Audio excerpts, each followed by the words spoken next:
Why, hello there, Dale. Hi, Destin. How are you? I'm doing okay. How are you? Oh, not too bad. You know what? It's been a really interesting week. Let's center this discussion around Thomas Mulcair, shall we? Let's. Um, I was wondering if you could explain to me how one man could isolate one part of the country and then at the same time try and garner public support for his fight against the omnibus bill. That's a very good question. What an interesting strategy on his part. That is. Which part do you want to start I with? was going to say, let's break that down. So let's talk about how he's trying to get public support to fight the omnibus bill. Okay, well, the NDP just today came out Mm-hmm. with a new plan where they decided, hey, let's get public support on our side because that's what managed to kill a couple of other unpleasant bills Mm-hmm. like the computer or the internet spying bill Mm-hmm. or lawful access as they call it. Yeah. And so they figure if they can get enough public riled up over this omnibus budget bill, that maybe they'll have a chance of making some changes or slowing it down or, having certain sections removed or whatnot. So the plan as of today is to hold town hall meetings across the country.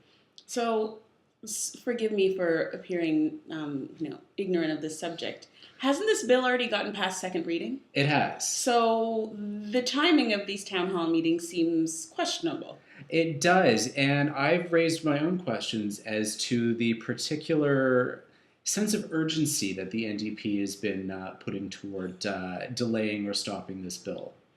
They seem to be in slow motion. Yes, well, you see, they spent the first week or so negotiating with Mm-hmm. the government to break the bill up. Okay. And by that, it was this we're going to extend an olive branch. We're going to make a formal request, which I'm sure Stephen Harper, broke out into a sweat over, and decided that they're going to try and play nice and reasonable. Yeah. And when the government quite predictably said, "Yeah, no thanks," Mm-hmm. then they kind of decided, well, we're going to try and play procedural games to slow the debate down, but time allocation had already been Put in play, invoked. yeah. So the day for the vote was set. There was no changing that. So quite predictably, the Liberals were complaining that all they're doing is using up debate time, Mm-hmm. where we could be saying stuff, or other people could be saying stuff, For sure. rather than just making sure that debate doesn't happen at Mm-hmm. all.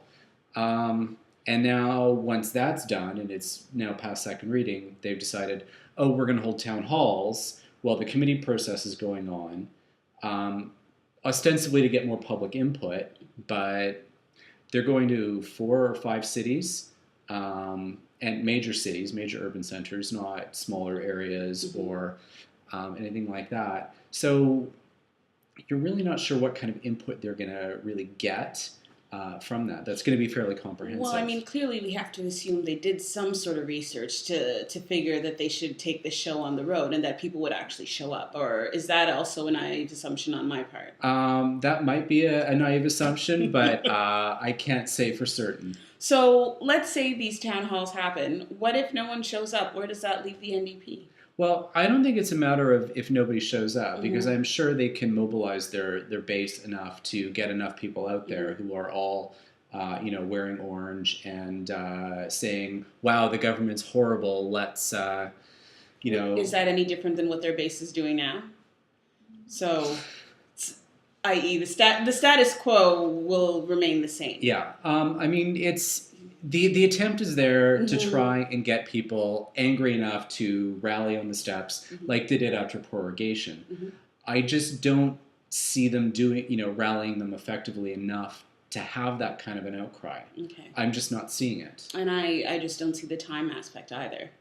So that's one Thomas Mulcair strategy in terms of gaining public support for this omnibus fight. Right. So concurrently, while he's trying to rouse the troops from coast to coast and stand up to the Conservatives, he's also seems to have put fire on the flames of the Conservatives and Alberta versus the rest of Canada debate by implying that the growth of the oil sands has come at the cost of the manufacturing sector, particularly in Quebec and Ontario. Right. What do you think about that? I am not an economist, Mhm. but they're reading some fairly credible ones.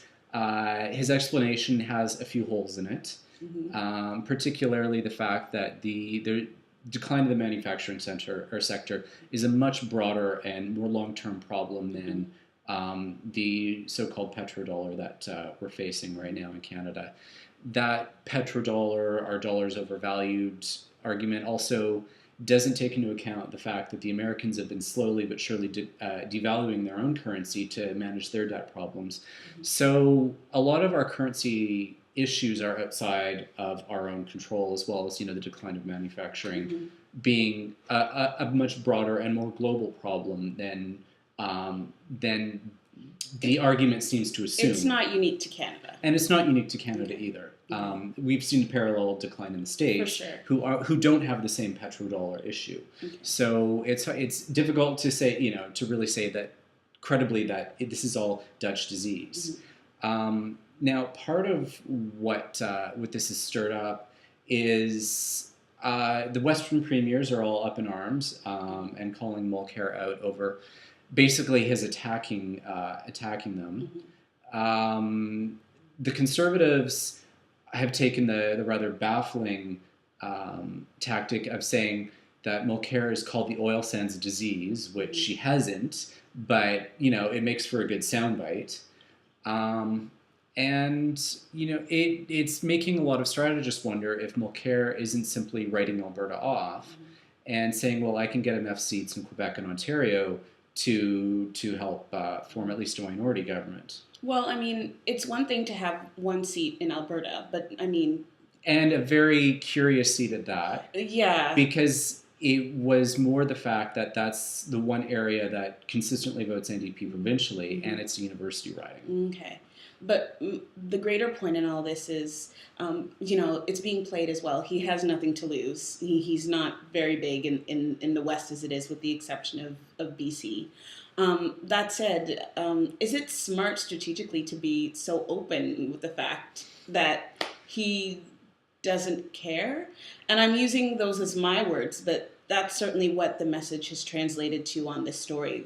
Well, it has, and I don't think that that's smart strategically. It does play to a certain base, especially in an urban Toronto, and most especially Quebec base, because Quebec does have this certain sense around the oil sands.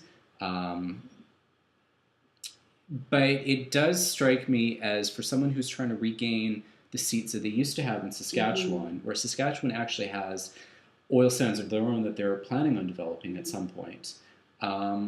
He's not making any friends. He's not really making enough friends out there, and add to that, his arguments aren't necessarily, I don't think, economically cogent.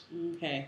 Well, I mean, we've picked on Thomas Mulcair this week, which we promise not to do next week unless he gives us a very good reason. That said, what I'd be interested in seeing is if one of these omnibus roadshow stops ends up in Calgary or Edmonton. And they're not. Actually, that was brought up today, and Nathan Cullen was like, oh, no, this is just the first phase of them. At which point I'm going, you don't have an infinite amount of time to do these in.